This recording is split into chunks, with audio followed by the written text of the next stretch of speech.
The words hung in the air like poison. I stood in my own living room in the house I had worked 12 years to buy, staring at the man I thought I would marry in 3 weeks. "I'm serious, Nicole," Brandon said, crossing his arms over his chest. "The wedding is off unless you put your house, your car, and even your savings in my name." My heart pounded so hard I could hear it in my ears. The late afternoon sun streamed through my bay windows, casting light on the cream leather sofa where we had cuddled just last weekend. Everything looked the same, but nothing would ever be the same again. "You want me to put everything in your name?" I repeated slowly, making sure I heard him correctly. "Yes, everything." He walked to the window, looking out at my garden with its roses and lavender. "When we get married, we'll be one. What's yours should be mine. It's only fair." Fair. The word made my stomach turn. I had bought this house when I was 28. I was 35 now. 7 years of mortgage payments, never missing one. 7 years of furnishing it piece by piece, choosing every item with care. The dining table came from an estate sale. The art on the walls represented trips I took, places I discovered on my own. The kitchen renovation last year cost me 6 months of overtime at the hospital where I worked as a senior surgical nurse. Brandon moved in 6 months ago. He contributed nothing to the mortgage. He bought groceries sometimes, maybe twice a month. "And the car?" I asked, my voice steady despite the rage building inside me. "The Range Rover, yes. Put it in my name too." He turned to face me, his expression hard. "And I want access to all your accounts. I need to see the full picture of what we're working with." Wait, as if he had built any of this. "Why now, Brandon?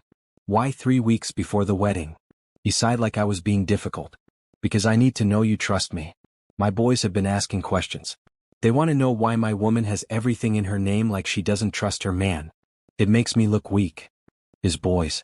Those friends of his who never seemed to have jobs but always had opinions. They gathered at sports bars, splitting appetizers and complaining about women who made more money than them. I had met them twice and disliked them both times. "Your boys?" I repeated. "This is about what your friends think? This is about respect," he snapped. "This is about you showing me that you see me as your equal, as your partner, as your husband." I wanted to laugh. He worked part-time at a gym, personal training clients when they showed up. Some weeks he made $800. Some weeks less. I made $90,000 a year, sometimes more with overtime. I had retirement accounts, investments, a savings account that could cover a year of expenses. Brandon had a checking account that overdraft regularly. "I need time to think about this," I said carefully. "Time? The wedding is in 3 weeks, Nicole. The venue is booked. The catering is ordered. Your dress is hanging in the closet upstairs." He moved closer to me. "I'm not asking for much. Just for you to prove you love me. Prove I love him by giving him everything I worked for. By making myself vulnerable. By trusting a man who had never shown me he was trustworthy with money." I said I need time to think, I repeated, firmer this time. His jaw tightened. "Fine. You have until tomorrow night. I want an answer by then or I'm calling off the wedding myself." He grabbed his gym bag from the hallway and walked out, slamming the door behind him. I stood there, frozen, listening to his car start and drive away. Then I moved to the window and watched until his taillights disappeared down the street. My phone buzzed. My best friend Tasha. "Hey girl, just checking on the final head count. How many confirmed so far?" I stared at the text message. 163 people were expecting a wedding in 3 weeks. My family had bought plane tickets. My mother had purchased an emerald dress. My father had prepared a speech. My younger brother had asked for time off from his job in Atlanta. The venue was paid for. The photographer was booked. The florist had my deposit. The cake was designed, a 3-tier creation with fresh flowers cascading down the sides. And the man I planned to marry just demanded I sign over everything I owned. I texted Tasha back. "Can you come over tonight? I need to talk." "On my way." 20 minutes. I walked through my house, really looking at it. Every corner held a memory of struggle and triumph. The downstairs bathroom where I had installed new tile myself, watching YouTube videos to learn how. The office where I studied for my nursing boards, crying from exhaustion but pushing through. The master bedroom where I collapsed after double shifts, grateful to have a soft bed in a safe place that belonged to me. This house represented every sacrifice I made. Every extra shift.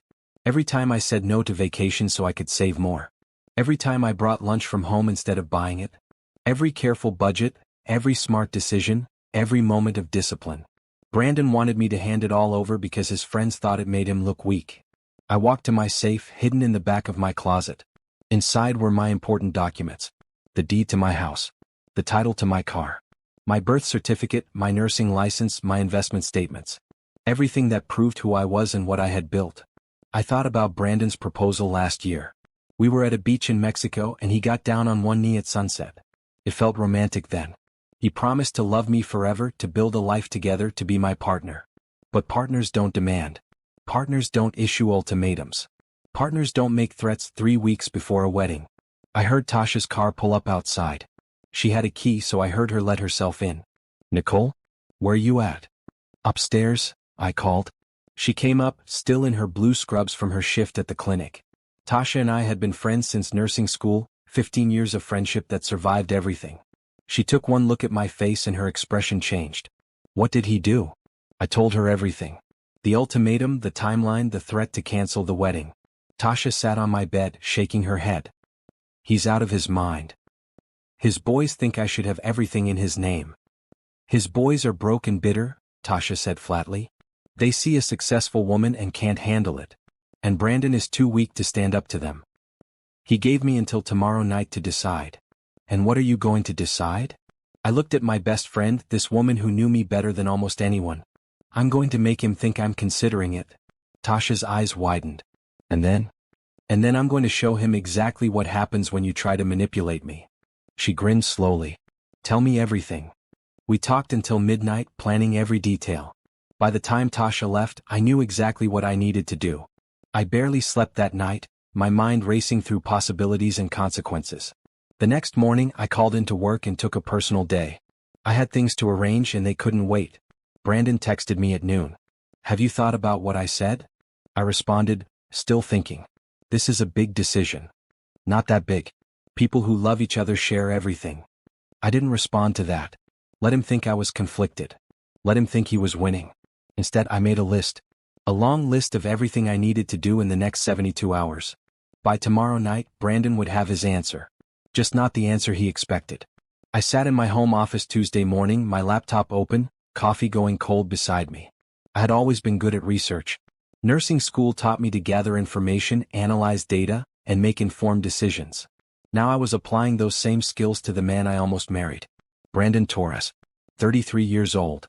Personal trainer. Decent credit score the last time I checked, though that was over a year ago. But I never looked deeper than that. Love made you trust. Love made you believe the best in people.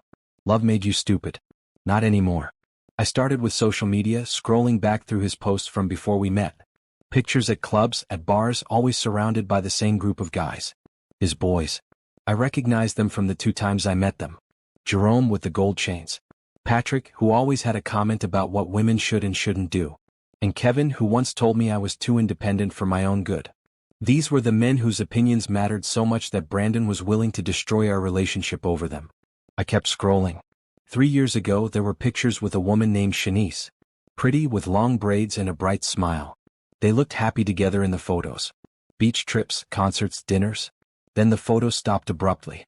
I clicked on her profile. It was private, but her profile picture showed her with a small child now. I sent her a message request. "Hi Shanice. My name is Nicole. I think we need to talk about Brandon Torres." I didn't expect a response. But 30 minutes later my phone buzzed. "He tried it with you too?" My stomach dropped. "Tried what? Can I call you?" I sent her my number. 5 minutes later my phone rang. "Hello? Nicole?" Her voice was cautious. "Thank you for reaching out.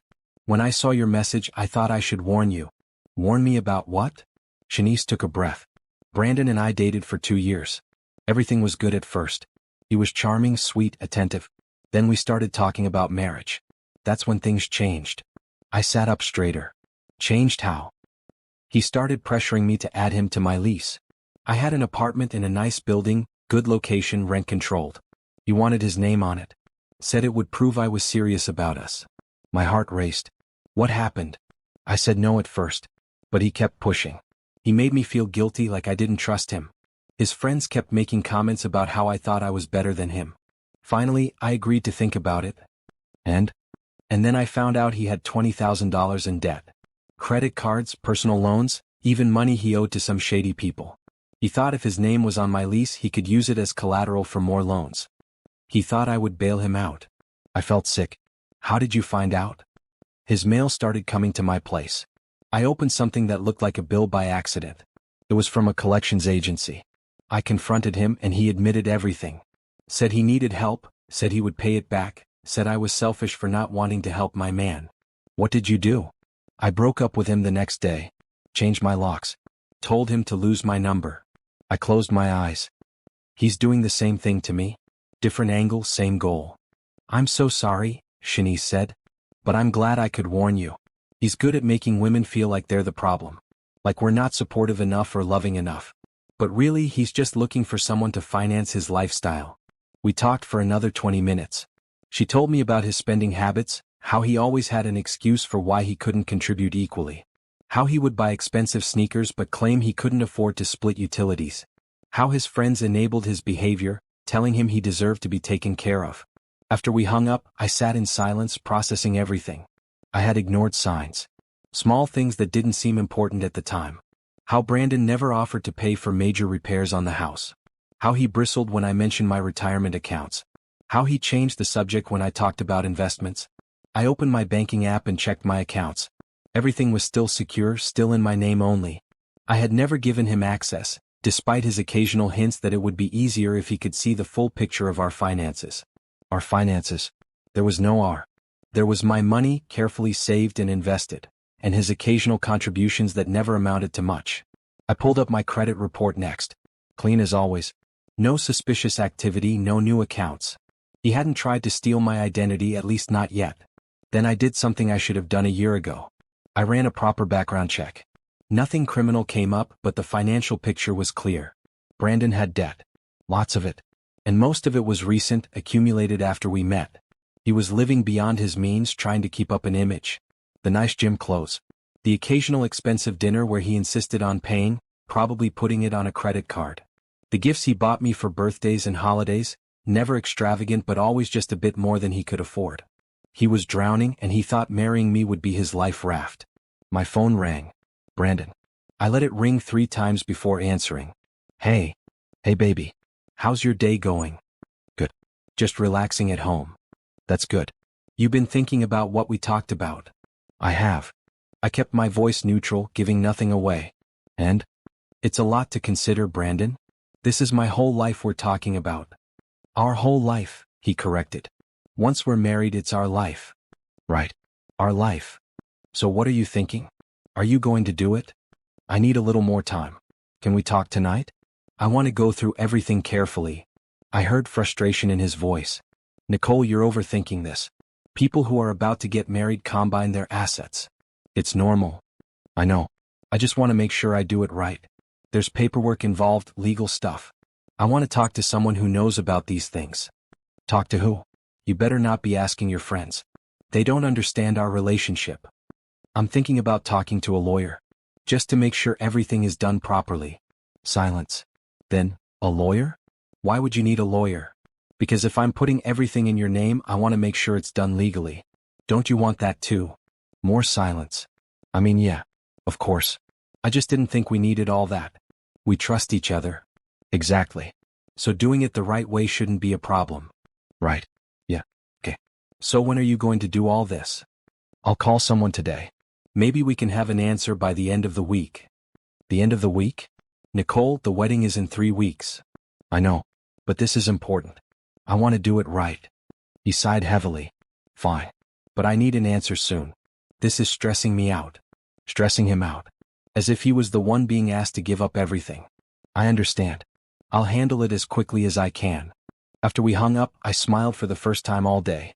He bought it. He actually thought I was considering his ridiculous demand. I texted Tasha. He thinks I'm getting a lawyer to transfer everything to his name. She responded immediately. Girl, you're cold. I love it. Just getting started. I spent the rest of the day making calls. But not to lawyers. To locksmiths, to my bank, to my financial advisor. I called the wedding venue and asked about their cancellation policy. I called my insurance company to confirm Brandon was never added to any of my policies. I called my HR department to verify he wasn't listed as a beneficiary on anything. Every call was a step toward freedom. By evening I had a plan. A detailed, methodical plan that would leave Brandon with nothing but his own reflection to look at. He texted me at 7. Coming over tonight? Not tonight. I'm tired. Long day. You sure? I could bring dinner. I'm sure. I need to rest. Big day tomorrow. What's tomorrow? Just work stuff. Talk later? Yeah. Love you. I stared at those two words. Did he love me? Or did he love what I represented? Security, stability, a way out of his debt. I didn't respond to his text. Instead, I pulled out my wedding planner, the beautiful red binder where I had organized every detail of our upcoming ceremony. Flowers, music, menu choices, seating arrangements. Months of planning, thousands of dollars spent. I flipped through the pages thinking about how excited I had been. How I imagined walking down the aisle to a man who loved me for me, not for what I owned. That fantasy died yesterday when Brandon showed his true colors. Tomorrow I would start dismantling everything. But tonight I would sleep well knowing I was making the right choice. Wednesday morning arrived with clear skies and purpose. I woke at 6, made coffee and sat down with my red wedding binder and a notebook. Time to get organized. The locksmith was scheduled for 9. I told Brandon I had errands to run and wouldn't be home until late.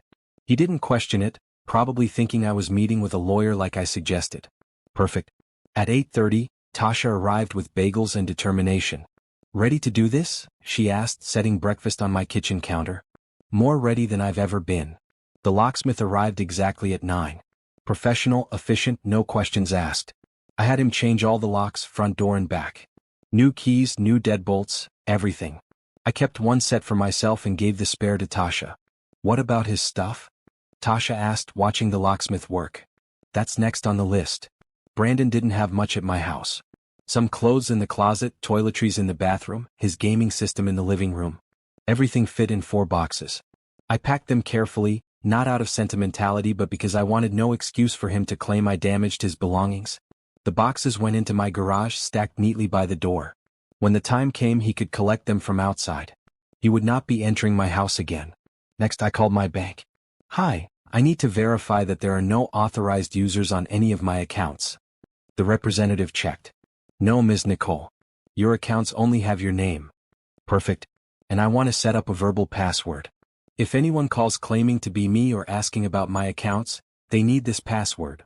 Of course. What would you like it to be? I thought for a moment. Independence. After the bank, I called my financial advisor, Robert. We had worked together for 5 years, and he had helped me build a solid investment portfolio. Robert, I need to make sure my accounts are locked down. I'm going through a breakup and I want to be certain no one can access my investments. I understand. Let me pull up your accounts. I heard typing. Everything is solely in your name. No joint ownership, no beneficiaries listed except your mother. That's what I wanted to confirm. Can we add extra security measures? Maybe a notification if anyone tries to access my information? Absolutely. I'll set up alerts for any login attempts, any changes to contact information, and any withdrawal requests. You'll get an email and a text immediately. Thank you. After I hung up, Tasha looked at me with admiration. You're handling this like a pro. Years of planning and saving made this possible. I'm not about to let someone take it because he manipulated the wrong woman. What about the wedding? I opened my binder to the vendor list. 43 vendors, from the venue to the videographer. I start making calls this afternoon. But first, there's something else I need to do. The wedding suit. Brandon's custom suit, made by a tailor downtown. He had spent $2,000 on it, which he put on a credit card. The final fitting was scheduled for Friday. I drove to the tailor's shop, a small place run by an older man named Mr. Peterson. He had been in business for 30 years and his work was beautiful. Ms. Nicole, he greeted me warmly. Good to see you. Is everything okay? Actually, Mr. Peterson, I need to talk to you about Brandon's suit. His smile faded slightly. Is there a problem? The wedding is canceled. I'm here to pick up the suit. Oh, I'm so sorry to hear that. Thank you. I know Brandon hasn't paid the full balance yet. That's correct. He paid half as deposit, still owes $1,000. I pulled out my credit card. I'll pay the balance. And then I'd like to donate the suit. Mr. Peterson blinked. Donate it? Yes. I know you work with a charity that provides professional clothing to men who are getting back on their feet. Men re-entering the workforce, coming from difficult situations. I'd like the suit to go to someone who needs it. Understanding dawned on his face. He tried to hide his smile but couldn't quite manage it. That's very generous of you. Let me get the paperwork. I paid the remaining balance and signed the donation form. Mr. Peterson assured me the suit would go to someone deserving. When is Mr. Torres's fitting scheduled? I asked casually. Friday afternoon. 3 o'clock. He'll probably still show up. Should I tell him? I considered. Tell him the suit has been taken care of. Don't elaborate unless he asks. Mr. Peterson nodded slowly. I understand. As I left the shop, I felt lighter. Brandon's precious suit, the one he bragged about to his friends, would now help someone who actually deserved it. Someone who would appreciate the gift instead of taking it for granted. Back at home, I started on the vendors. This would be harder. First call the venue. The coordinator, Angela, answered on the second ring. Nicole, how are you? Getting excited? Angela, I need to cancel the wedding. Silence. Then, oh no. I'm so sorry. Can I ask what happened? Personal reasons. Can you tell me about the cancellation policy? Let me check your contract. More silence, the sound of papers shuffling. You lose your deposit, but since it's more than 2 weeks out, you won't be charged the full amount. I can refund 60%. Better than nothing. Please process that cancellation. Of course. Again, I'm so sorry. Next, the caterer. Same conversation, similar outcome. I would lose some money but not everything. The florist was more understanding. Honey, I've been in this business 30 years. I've seen it all. Better to cancel now than divorce later. The photographer, the DJ, the videographer. One by one I called them all. Some were sympathetic. Some were just businesslike. All of them processed cancellations. By 5 o'clock I had called 20 vendors. My head hurt and my heart was heavy despite my resolve. Tasha, who had stayed with me all day, ordered pizza. You're doing great, she said, handing me a slice. I know this isn't easy. The hardest part is telling my family. Have you called them yet? Not yet. I wanted to get everything else handled first. My phone buzzed. Brandon. Hey, you almost done with your errands? Yeah, just finishing up. Can I see you tonight? I miss you. I bet he did. He was probably anxious about my decision. I'm exhausted. Tomorrow? Tomorrow's Thursday. You said you'd have an answer by end of week. I will. I promise. Okay. Love you. I set the phone down without responding. How long are you going to string him along? Tasha asked. Until Friday. Let him show up to that fitting. Let him see what happens when you underestimate me. Tasha raised her pizza slice in a toast. To revenge served cold. To freedom, I corrected. That night, after Tasha left, I composed an email to my family. My mother, my father, my brother. I explained everything. The ultimatum, my decision, the cancellation. I told them not to come for the wedding because there wouldn't be one. I didn't send it yet. I would wait until Friday after Brandon discovered the suit was gone. I wanted all the dominoes to fall at once. Thursday passed in a blur. More vendor calls, more cancellations. I called my mother briefly just to check in, carefully avoiding wedding talk. She was excited about her trip, about seeing me get married. The guilt ate at me, but I pushed it aside. She would understand when she knew the truth. Brandon texted throughout the day. Casual messages, nothing about the ultimatum. He was giving me space, probably thinking it made him look patient and understanding. I responded to every text just enough to keep him comfortable. Thursday night, I looked at my calendar. Friday was the day everything changed. The suit fitting at 3. By 3:30, Brandon would know. And by evening, everyone would know. I set my alarm for 6. Tomorrow would be a long day. Friday morning felt different. The air seemed clearer, my purpose sharper. I had spent 2 days preparing, planning, moving pieces into place. Now came the execution. I dressed carefully. Royal blue dress, professional but powerful. Gold jewelry my grandmother gave me. Hair pulled back in a sleek bun. I looked at myself in the mirror and barely recognized the woman staring back. She looked strong. Certain. Nothing like the person who had stood in this same spot 4 days ago, listening to her fiancé make impossible demands. Tasha called at 8. How you feeling? Ready. You want me to come over after work? Moral support. Yeah. Come around 5. By then it'll all be over. I spent the morning finishing the last vendor cancellations. The cake baker was disappointed but understanding. She had made my tasting samples with such care, adjusting flavors until everything was perfect. That 3-tier cake with fresh flowers would never exist now. The musicians, the lighting company, the rental company providing chairs and linens. Every call was another nail in the coffin of a wedding that should never happen. By noon I had called everyone except the dress shop. My wedding dress hung in my closet upstairs, a beautiful creation in ivory silk. I had tried it on a dozen times, imagining Brandon's face when he saw me walking down the aisle. Now I couldn't look at it without feeling disgust. Not at the dress, which was stunning, but at what it represented. A fantasy that was never real. I would deal with the dress later. For now I had to stay focused. At 2 o'clock I drove to a coffee shop near Mr. Peterson's tailor shop. I ordered tea and sat by the window where I could see the entrance. Brandon's fitting was at 3. I wanted to be close when it happened. My phone buzzed. Brandon. Hey, I'm heading to my fitting soon. Want to meet after? We could grab dinner. Can't tonight. Have plans with Tasha. Again? You've been seeing her a lot this week. She's my best friend. That's what best friends do. I know. Just miss you. Feels like I barely saw you this week. We'll talk soon. I promise. Okay. After my fitting I'll text you. Sounds good. I sipped my tea and waited. At 2:50 Brandon's car pulled up outside the tailor shop. He got out, dressed in his usual gym clothes, looking confident. He probably thought he looked good. Probably thought about how sharp he would look in that custom suit, how jealous his boys would be. He walked inside. I checked my watch. 3 o'clock exactly. I imagined the scene inside. Brandon greeting Mr. Peterson. Mr. Peterson's careful expression. The awkward moment when Brandon asked about the suit. 5 minutes passed. Then 10. At 3:15 Brandon came storming out. Even from across the street I could see his face was red. He stood on the sidewalk, phone pressed to his ear, gesturing angrily. Calling me. I let it ring. Then ring again. A text came through. Call me right now.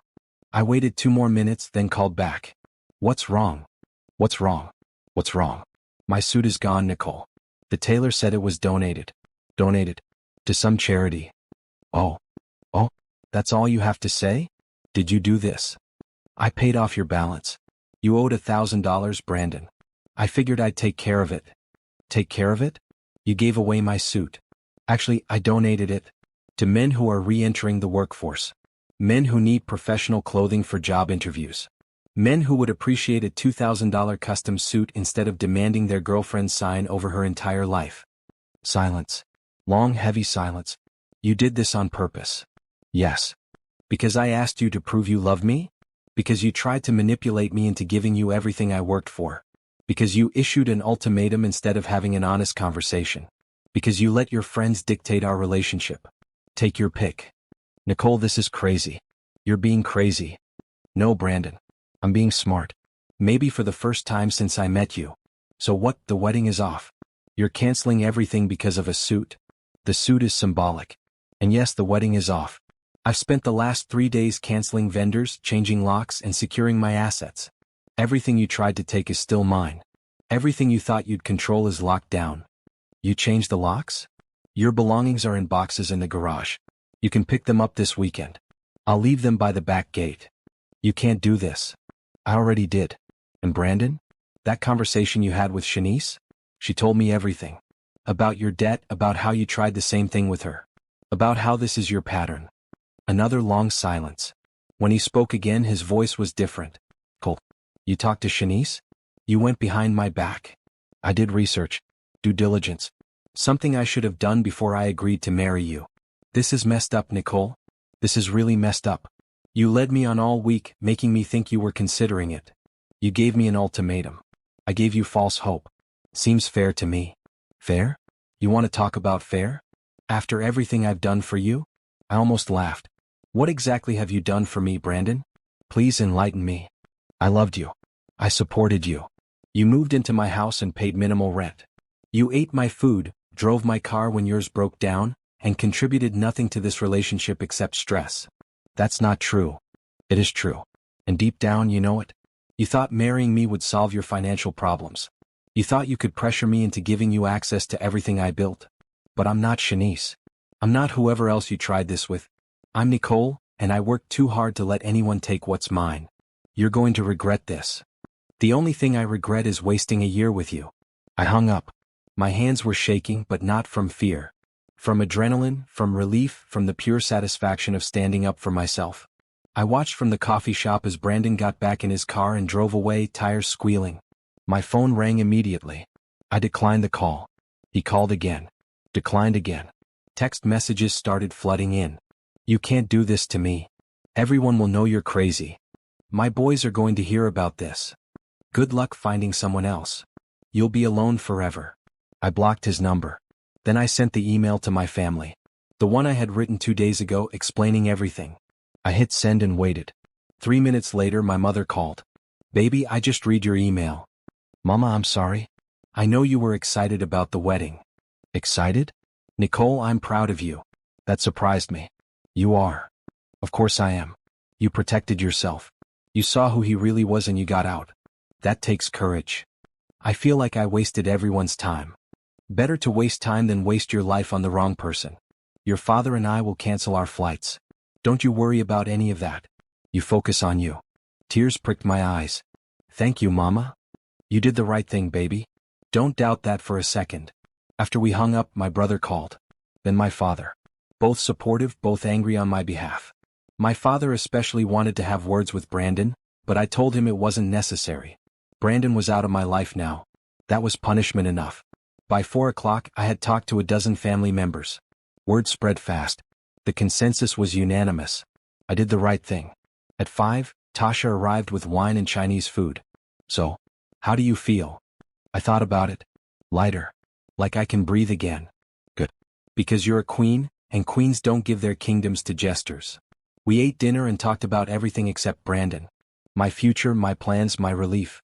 The apartment felt peaceful. Mine again, completely mine. Around 7 my doorbell rang. I checked the camera I had installed that morning. Brandon stood on my porch. Don't open it, Tasha said. I won't. He rang again. Then knocked. Then called my name. I turned up the TV volume. After 10 minutes he gave up. I watched him walk back to his car and drive away. He'll try again, Tasha predicted. Let him try. He has no power here anymore. That night, after Tasha left, I walked through my house one more time. Everything was exactly as it should be. Peaceful, secure, mine. I thought about Brandon showing up at that tailor shop, expecting his suit, finding nothing. I thought about his face when he realized what I had done. I thought about how he probably called his boys, complained about the crazy woman who donated his suit. Let them talk. Let them say whatever they wanted. I knew the truth. I had protected myself. I had stood my ground. I had refused to be manipulated. And tomorrow I would start the real work of moving forward. Mr. Peterson called me Saturday morning. Ms. Nicole, I wanted to let you know that young man came back yesterday evening. After hours, banging on my door.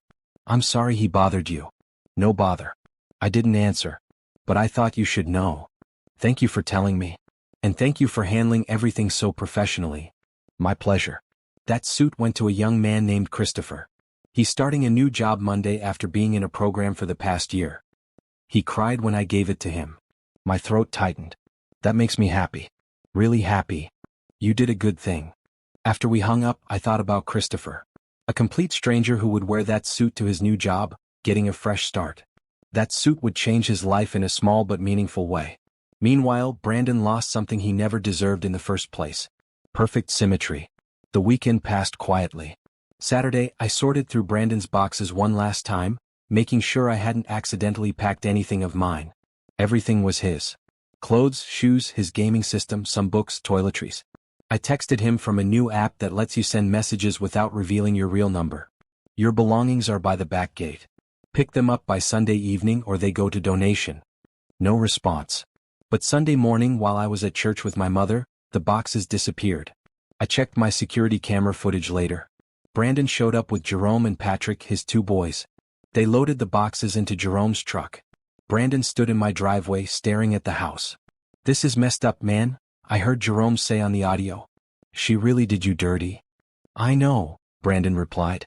She's going to regret this. Patrick chimed in. We should slash her tires or something. Nah, Brandon said, though he didn't sound convinced.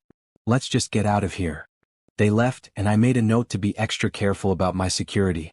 Men like that, wounded pride could make them do stupid things. But I wasn't scared. I was prepared. Monday morning I returned to work. My colleagues had heard about the canceled wedding. Hospital gossip spreads faster than any disease. My supervisor, Janet, called me into her office. Nicole, I heard what happened. Are you okay? I'm fine. Better than fine, actually. If you need time off. I don't. I'd rather work. Keep myself busy. She nodded, understanding. Well, if you need anything, let me know. And for what it's worth, I think you did the right thing. Any man who asks for that kind of control isn't worth marrying. Throughout the day, various coworkers stopped by. Most were supportive. A few were nosy, fishing for details. I kept my explanations brief. During lunch, I sat with Tasha and two other nurses, Renee and Paula.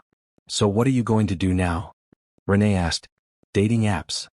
Absolutely not. I'm taking time for myself. No men, no dating, no complications. Good for you, Paula said. I wish I had your strength. I stayed with my ex way too long because I was scared of being alone. Being alone isn't scary, I said. Being with the wrong person is scary. After work, I stopped by the gym. Not Brandon's gym, a different one across town. I had joined over the weekend, needing a fresh start there too. An hour on the treadmill, 30 minutes of weights. Physical exhaustion felt good. Productive. As I was leaving, a man approached. Tall, handsome, friendly smile. Excuse me, I couldn't help but notice your form on the weights. You really know what you're doing. I recognized a pickup line when I heard one. Thanks. I've been working out for years. I'm Robert. I train here most evenings. Nicole. Nice to meet you. I kept walking toward the exit. He followed. Would you want to grab a smoothie sometime? There's a great place next door. I appreciate the offer, but I'm not interested in dating right now. Not dating, just smoothies. As friends. I stopped and looked at him directly. Robert, you seem nice. But I just got out of a relationship and I'm not looking for anything right now. Not dates, not smoothies, not friends who are hoping for more. I need time to myself. He held up his hands. I understand. Sorry for bothering you. You didn't bother me. I'm just being honest. As I drove home, I thought about how good it felt to be direct. To say exactly what I meant without worrying about hurting feelings or seeming difficult. Brandon had trained me to soften my words, to avoid confrontation, to make myself smaller. Never again. That night, my mother called. How was your day, baby? Good. Busy. I like busy right now. Your father wants to know if you need help with anything. He's ready to drive down there if you need him. Tell Daddy I'm fine. Really. I handled everything. I know you did. I'm still amazed at how you managed all of this. Canceling a whole wedding in less than a week. I was motivated. She laughed. That's one word for it. Your grandmother would have called it righteous anger. Grandma would have driven to Brandon's house herself and given him a piece of her mind. She absolutely would have. Rest her soul, that woman didn't tolerate nonsense from anyone. We talked for an hour, catching up on family news, carefully avoiding wedding talk. It felt normal, comfortable. My life settling back into its natural rhythm. Tuesday, I received an email from the wedding venue. The refund had been processed. 60% of my deposit, exactly as promised. It wasn't the full amount, but it was something. Over the next few days, other refunds trickled in. The caterer, the DJ, the photographer. I lost money overall, but less than I feared. The dress shop was understanding when I finally called. They couldn't take the dress back, but they offered to sell it on consignment for me. Some other bride would wear my dress and I would recoup most of the cost. Thursday evening, exactly 1 week after the ultimatum, I sat on my back patio with a glass of wine. The garden was beautiful in the evening light. Roses blooming, lavender swaying in the breeze. This was my sanctuary. My peace. My phone buzzed. A message from an unknown number. You think you won, but you didn't. You're going to be alone forever. No man wants a woman like you. Too independent, too cold, too selfish. I hope you're happy with your house and your car and your money. That's all you'll ever have. Brandon, texting from a different number since I blocked him. I read the message twice, then deleted it without responding. He wanted to hurt me, wanted me to doubt my decision. Wanted me to feel like I made a mistake. But all I felt was relief. Relief that I saw who he was before I married him. Relief that I had the strength to walk away. Relief that my life was still my own. I blocked the new number and went back to enjoying my wine. Let Brandon think whatever he wanted. Let him tell his boys I was cold and selfish. Let him paint himself as the victim. I knew the truth, and so did everyone who mattered. I was free. The banging on my door started at 10 o'clock Saturday morning. Loud, aggressive, impossible to ignore. I checked my security camera. Brandon stood on my porch, looking disheveled. Unshaven, wrinkled clothes, wild eyes. Jerome and Patrick stood behind him, arms crossed. "Nicole, open this door," Brandon shouted. "We need to talk." I picked up my phone, keeping my voice calm and clear. "Brandon, you need to leave. We have nothing to discuss." "Open the door." "No. You're not coming in. This is my property and you're trespassing." "Trespassing? This was supposed to be our house. Our home. It's my house. It was always my house. Now leave before I call the police." "Call them," Jerome shouted. "We just want to talk." I noticed Mrs. Henderson from next door peeking through her curtains. "Good. Witnesses. You have 30 seconds to leave," I said through the camera speaker system. Brandon kicked the door. Not hard enough to damage it, but hard enough to make his anger clear. "You can't do this to me," he yelled. "You led me on. You made me think we had a future. We did have a future until you demanded I sign over everything I own. That was your choice, Brandon. Not mine." "My choice? You're the one who canceled everything. You humiliated me. My whole family knows. My friends know. Everyone thinks I did something wrong." "You did do something wrong. You tried to manipulate me into giving up my financial security. That's not love. That's control." Patrick stepped forward. "Man, let's just go. She's not worth it." But Brandon wasn't done. "All I asked was for you to show me you trusted me. That's all. And you couldn't even do that. Trust is earned, Brandon. You never earned it. You hid debt from me. You lied about your finances. You let your friends pressure you into making demands instead of being honest. I wasn't hiding anything. I just didn't tell you every detail of my life. $20,000 in debt isn't a detail. It's a crisis. And you thought marrying me would solve it." Mrs. Henderson's door opened. She stepped onto her porch, phone in hand. "Young man, the lady asked you to leave. I'm calling the police right now if you don't go." Brandon looked at her, then back at my camera. "This isn't over, Nicole." "Yes, it is. It's been over since the moment you gave me that ultimatum. You just didn't realize it yet." He stood there for another moment, jaw clenched, fists balled. Then Jerome grabbed his arm. "Come on, man. Let's go." They walked back to the car. Brandon looked back one more time before getting in. I watched them drive away, then called Mrs. Henderson. "Thank you for that." "Of course, dear. Are you okay?" "I'm fine. He's just upset about the wedding being canceled." "I heard about that. My daughter told me. You did the right thing, you know. Any man who shows up at your house making demands and kicking doors isn't someone you want to marry." After we hung up, I documented everything. Screenshots of the security footage, notes about what was said, the timestamp. If Brandon tried anything else, I would have evidence. Tasha called an hour later. "Are you okay? Jerome's girlfriend just posted on social media about you. Calling you all kinds of names." "Let her. I don't care what Brandon's friends think. She's saying you broke his heart, that you played him." "His heart wasn't the issue. His wallet was. And I'm not apologizing for protecting myself." "I know. I just wanted you to know what's being said. Thanks for the warning. But I'm not engaging with any of it. They can talk all they want." Sunday morning, I went to church with my mother again. Afterward, we had lunch at her favorite restaurant. "You seem good," she observed, studying my face. "I'm good. Really. No regrets. Not even one. The only regret would have been going through with that wedding. Your father and I were talking. We're proud of how you handled this. You stayed calm, you planned carefully, and you protected yourself. That's maturity. I learned from the best." She smiled. "Your grandmother always said a woman needs 3 things to survive: faith, family, and financial independence. You have all 3. Grandma was a wise woman. She was. And she would have loved seeing you stand up for yourself like this." Monday at work, I focused on my patients and my duties. The gossip had mostly died down. People moved on to other topics, other drama. During my lunch break, I checked my email. One message stood out. From Christopher, the man who received Brandon's suit. "Dear Ms. Nicole, Mr. Peterson gave me your email address. I hope you don't mind. I wanted to thank you for the suit. I wore it to my job interview Monday and I got hired. I start next week. This suit gave me confidence I haven't felt in years. You didn't just give me clothing.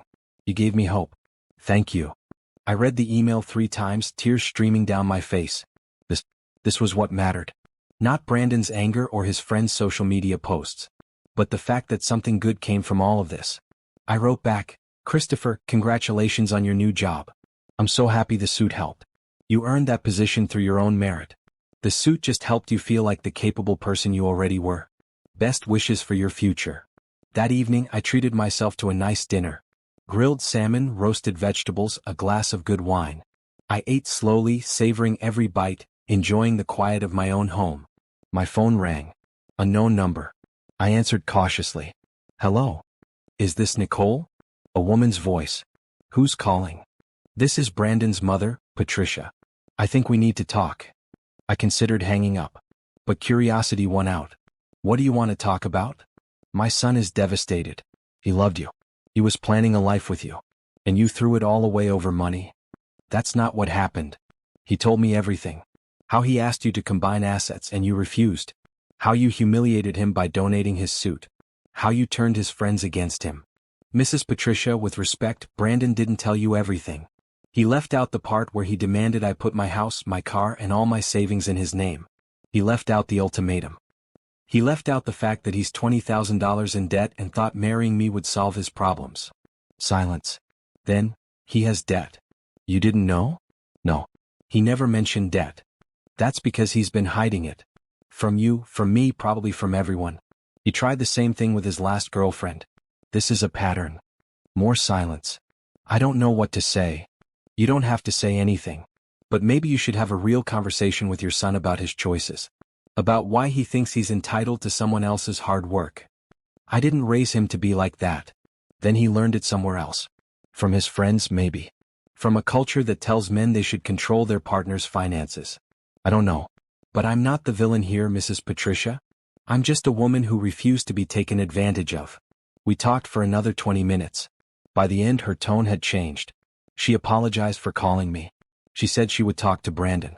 She wished me well. I doubted it would make a difference. But at least she knew the truth now. That night I journaled. Something I hadn't done in years but felt compelled to do now. I wrote about the past 2 weeks. The shock, the anger, the fear, the resolve. I wrote about how it felt to stand up for myself, to refuse to back down. I wrote about freedom. 3 days later, on Thursday evening, I received a Facebook message from someone named Angela Price. The name was familiar but I couldn't place it immediately. Hi Nicole. You don't know me but we have a mutual connection. Brandon Torres. I think you and I should talk. I stared at the message, debating whether to respond. Another ex. Another woman he tried to scam? What about? I typed back. About Brandon's pattern. About what he did to me, what he did to you, and what he's probably going to do to the next woman. I'm trying to stop the cycle. We exchanged phone numbers and scheduled a call for that evening.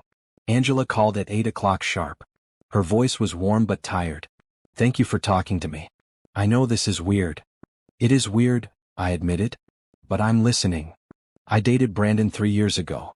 Before Shanice, actually. We were together for 8 months. Everything seemed great at first.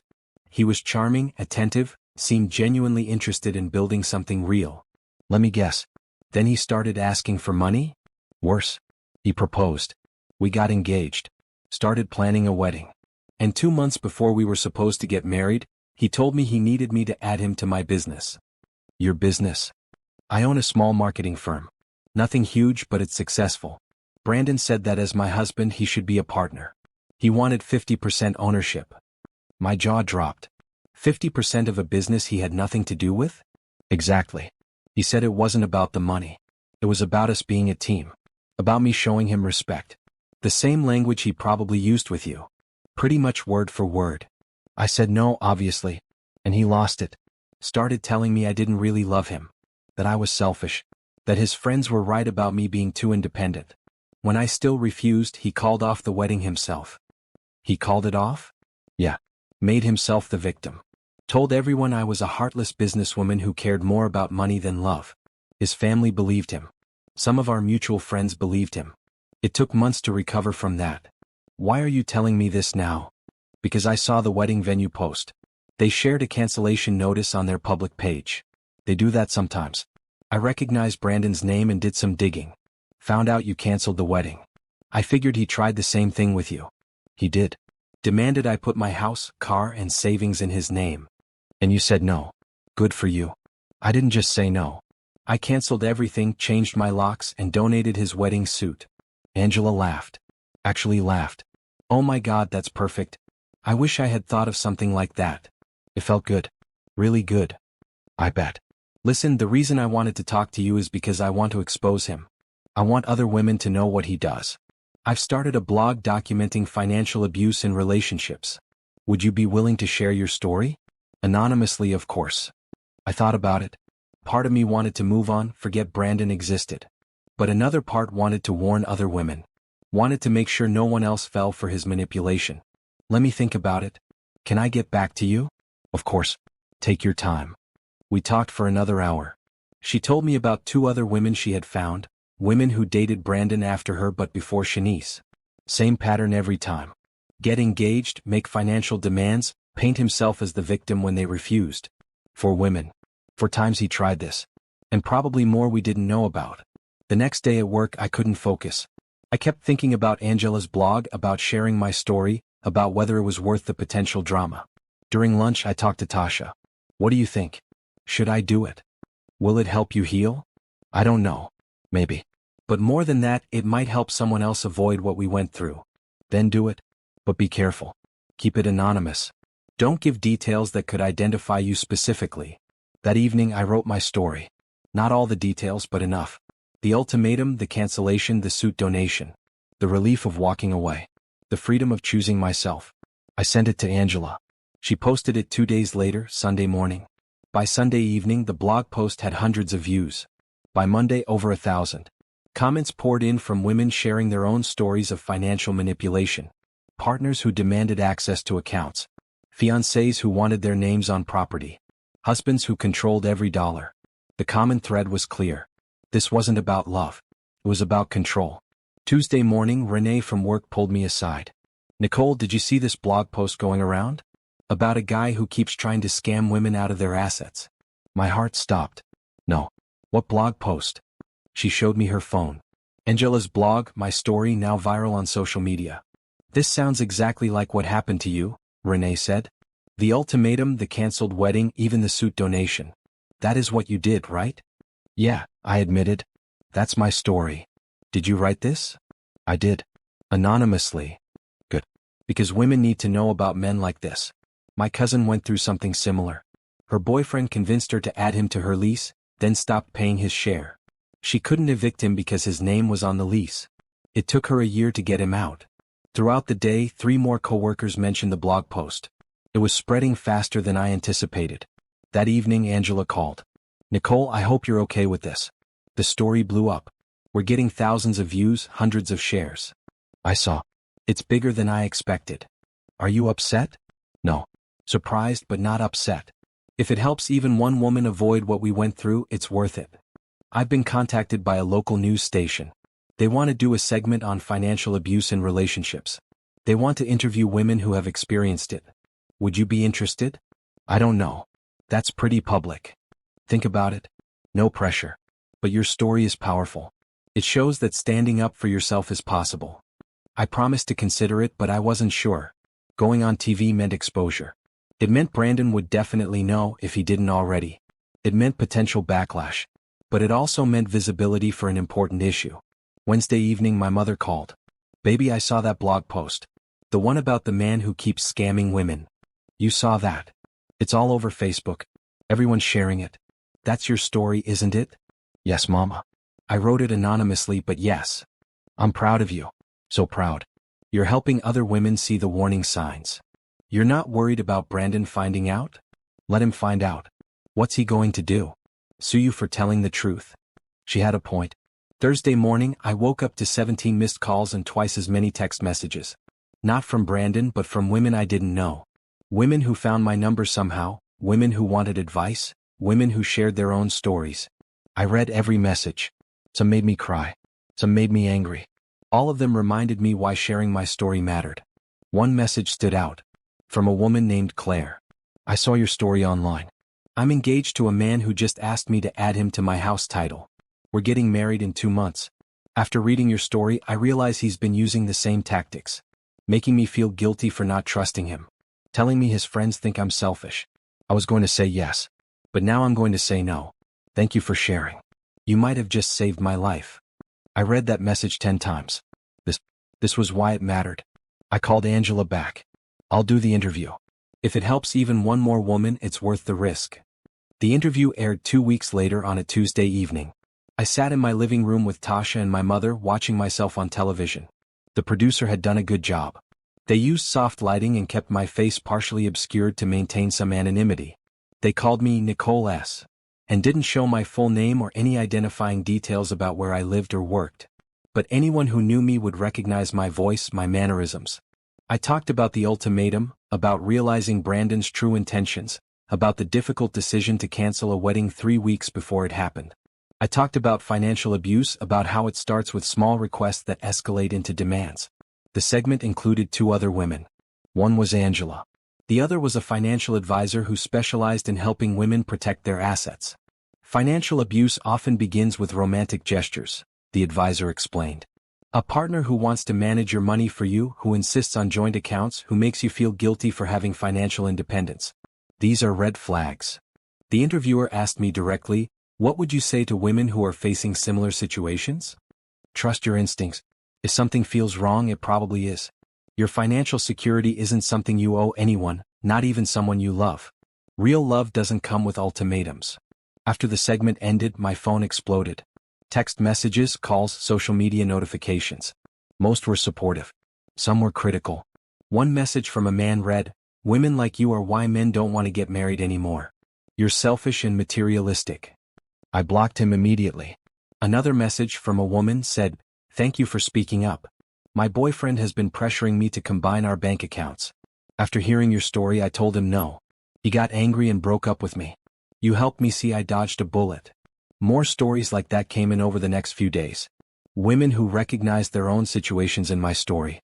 Women who made different choices because of what I shared. But there was backlash too. Brandon's friends went on a social media campaign trying to discredit me. Jerome posted a long rant about gold diggers and women who use men for their time and emotional labor but refuse to share their money. Patrick created a video calling me heartless and materialistic. Brandon himself stayed quiet publicly, but I heard through mutual acquaintances that he was furious. He felt I had humiliated him twice, first by canceling the wedding and now by going public with our story. I didn't care. His feelings weren't my responsibility anymore. 3 weeks after the interview, I was approached at the gym by a woman I'd never met. "Excuse me, are you Nicole?" From the news segment. I hesitated, then nodded. "I just want to thank you. My daughter was in a similar situation. She saw your interview and it gave her the courage to leave. She's safe now and rebuilding her life. So thank you." The woman hugged me before I could respond, then walked away. Moments like that made everything worth it. A month after the interview, I received a letter in the mail. The return address was from a women's shelter downtown. Inside was a handwritten note from their director. "Dear Nicole, we saw your interview and wanted to reach out. Your story resonated with so many women we work with. Women who have experienced financial abuse often feel alone and ashamed.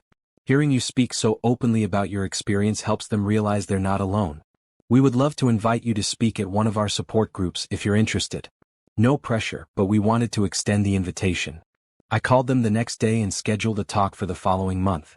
Meanwhile, life continued. Work, workouts, time with friends and family.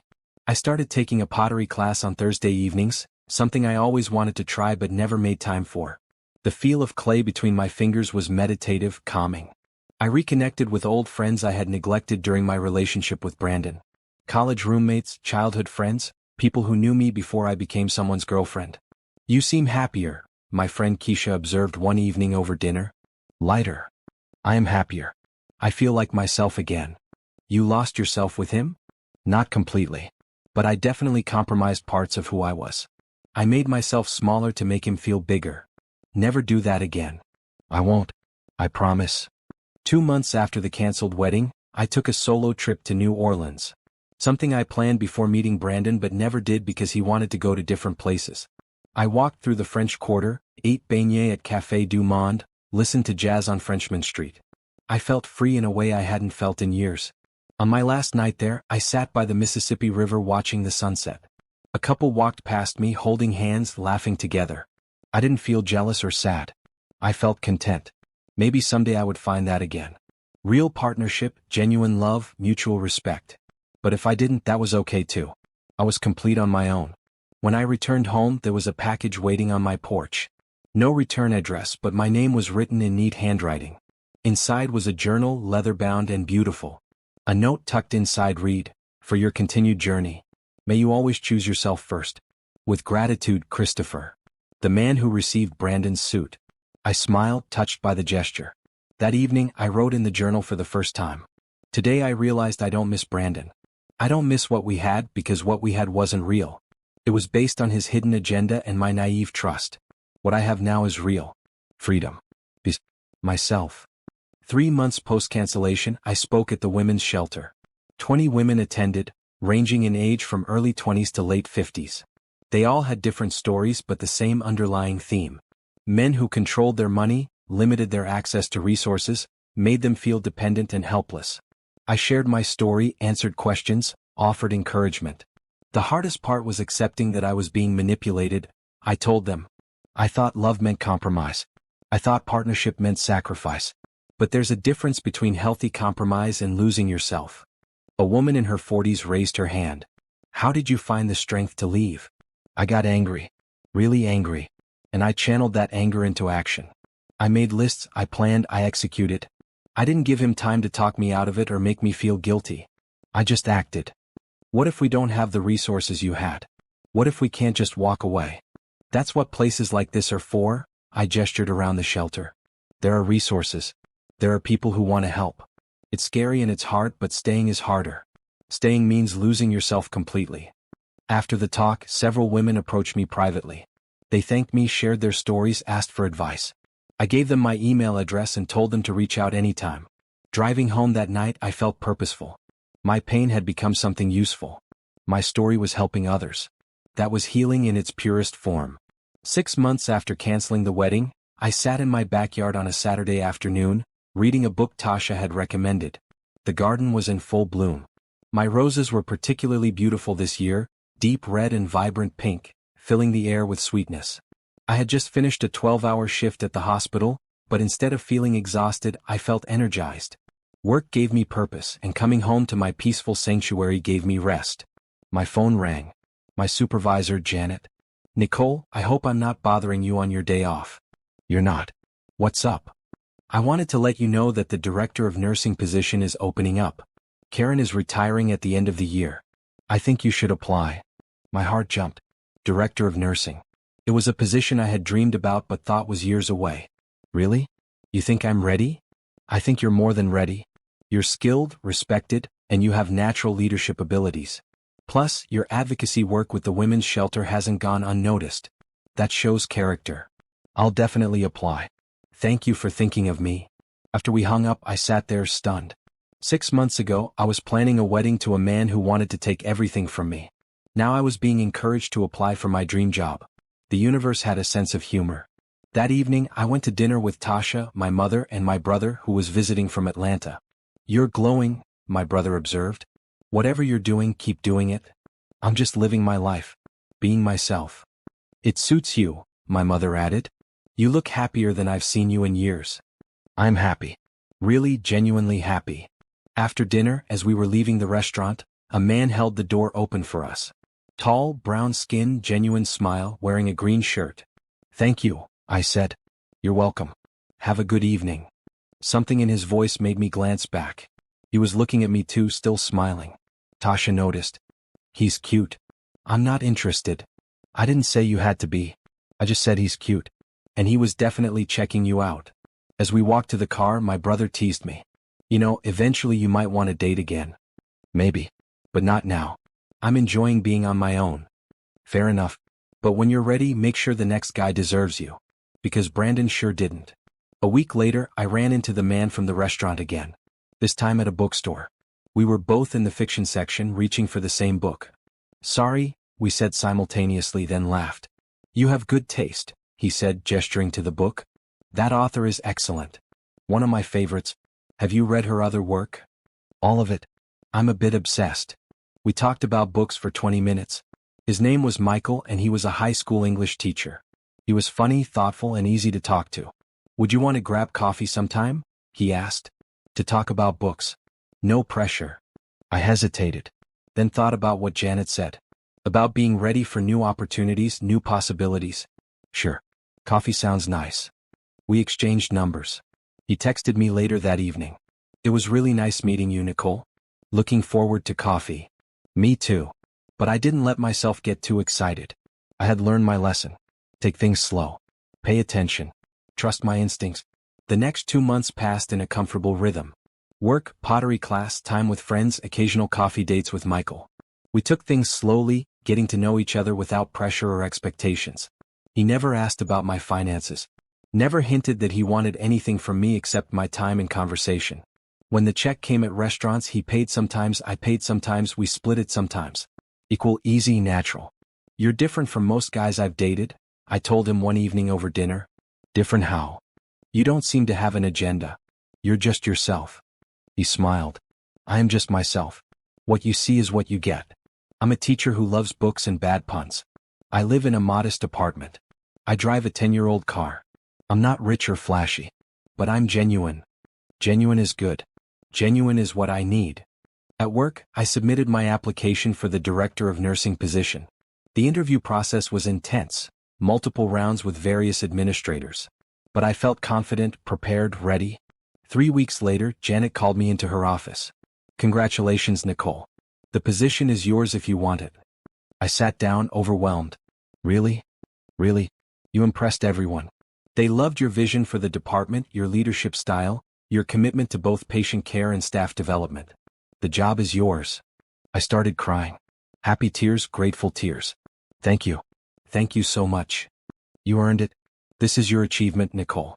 Be proud. I called my mother immediately. Mama, I got the promotion. Baby, that's wonderful. I'm so proud of you. I can't believe it. 6 months ago, everything was falling apart. And now everything is coming together. That's because you made the hard choice. You chose yourself. And now you're reaping the rewards of that choice. That evening I celebrated with Tasha, Michael, and a few close friends. We went to my favorite restaurant, toasted with champagne, laughed until our sides hurt. To Nicole, Tasha raised her glass. For being brave enough to walk away from what was wrong and strong enough to build something right. To new beginnings, I added. As I looked around the table at people who genuinely cared about me, who celebrated my success without jealousy or agenda, I felt complete. This was what I had been missing with Brandon. This feeling of being valued for who I was, not what I had. Later that night, Michael walked me to my car. I'm really happy for you, Nicole. You deserve this promotion. Thank you. I'm excited and terrified at the same time. That's how you know it's right. The best things in life are a little scary. He kissed my cheek, gentle and sweet, then stepped back. I'm not rushing anything, he said. I just want you to know I think you're amazing. Take all the time you need to figure out what you want. I'm not going anywhere. I smiled. Thank you for being patient with me. Easy to be patient with someone worth waiting for. Driving home that night, I thought about how much my life had changed. How the worst moment of my life, that ultimatum from Brandon, led to the best decisions I ever made. I thought about all the women who reached out after my interview who found strength in my story.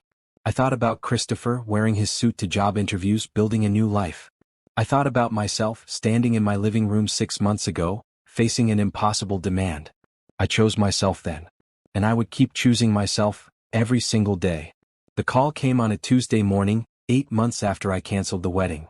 I was in my new office, settling into my role as director of nursing when my phone rang. Is this Nicole? Yes. Who's calling? This is Detective Morrison with the Financial Crimes Unit. I'm calling about Brandon Torres. Do you have a few minutes to talk? My heart raced. Yes. What's this about? Mr. Torres has been arrested for fraud and identity theft. During our investigation, your name came up. We believe you may have been a potential victim. I sat down slowly. Tell me everything. Detective Morrison explained that after Brandon and I broke up, he moved on to another woman. This time he convinced her to add him to her bank accounts. Within 2 months he had drained $30,000 and disappeared. She reported him. The investigation uncovered a pattern going back years. Multiple women, multiple schemes. Some he stole from directly. Others, like me, he tried to manipulate into signing over assets. We found records of his searches on his computer. He had been researching how to add his name to property titles, how to access retirement accounts, how to forge signatures on legal documents. It appears he was planning to steal from you even if you had agreed to his demands. I felt sick. If I had signed over my house, my car, my accounts, he would have taken everything and vanished. What happens now? He's being charged with multiple counts of fraud, identity theft, and financial abuse. The case is strong. We have testimony from 4 victims, plus documentation of his pattern. I wanted to inform you personally because your refusal to comply may have saved you from significant financial loss. Can I do anything to help? If you're willing, we'd like you to testify about his attempts to manipulate you. It helps establish the pattern. I'll do it. Whatever you need. After we hung up, I sat in my office processing. Brandon was finally facing consequences. Real consequences. I called Angela immediately. Did you hear? I did. Detective Morrison called me this morning too. Can you believe it? I almost can't. But I'm glad. He was never going to stop on his own. The detective said if the new victim hadn't reported him, he would have just kept moving from woman to woman. How many more would there have been? How many women did we save by speaking out? Impossible to know. But the important thing is he stopped now. 3 weeks later, I testified at Brandon's preliminary hearing. The courtroom was smaller than I expected, but the weight of the moment was enormous. I saw Brandon for the first time in 8 months. He looked different. Thinner, harder, defeated. His eyes found mine for a moment and I saw something there. Anger maybe. Or shame. I couldn't tell and didn't care. I took the stand and told my story. The ultimatum, the demand, the 3-week timeline. The way he tried to make me feel guilty for protecting myself. Brandon's lawyer tried to paint me as vindictive, as a woman scorned. Isn't it true you were angry Mr. Torres called off the engagement? He didn't call it off. I did. But you were upset. I was relieved. Discovering who someone really is before you marry them is a gift, not a tragedy. The prosecutor asked me about the suit donation. Why did you donate Mr. Torres's wedding suit? Because I wanted it to help someone who deserved it. Someone who would appreciate it. Someone who was trying to better their life instead of stealing from others. After my testimony, I sat in the gallery and watched the other victims testify. Each story was heartbreaking. Women who lost savings, who had their credit ruined, who struggled to rebuild after Brandon's destruction. The woman he stole from most recently broke down on the stand. I trusted him. I loved him. And he took everything. The judge set a trial date for 3 months later. Over those 3 months, I focused on my new position at work, my relationships with friends and family, my careful, slow-moving relationship with Michael. Michael never asked about Brandon except once. Are you okay? With everything happening with the trial? I'm okay. It's hard to relive it, but I'm glad he's being held accountable. You're brave. You know that. I'm just someone who refused to be a victim. The trial lasted 2 weeks. I didn't attend most of it, but I was there for the verdict. The jury deliberated for 4 hours. When they returned, the 4 women stood. On the count of fraud, we find the defendant guilty. On the count of identity theft, we find the defendant guilty. On the count of financial abuse, we find the defendant guilty. Guilty on all counts. Brandon showed no emotion, but I saw his shoulders slump. Sentencing was scheduled for a month later. The prosecutor told me he would likely get 5 to 7 years in prison. That evening, I met with Angela, Shanice, and 2 other victims for dinner.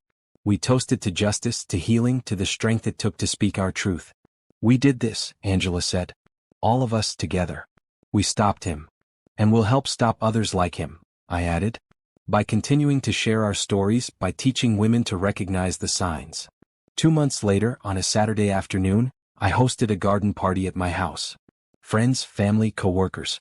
50 people in my backyard eating good food, enjoying beautiful weather, celebrating life. My mother pulled me aside at one point. Look at this, Nicole. Look at what you built. Not just this house, but this life.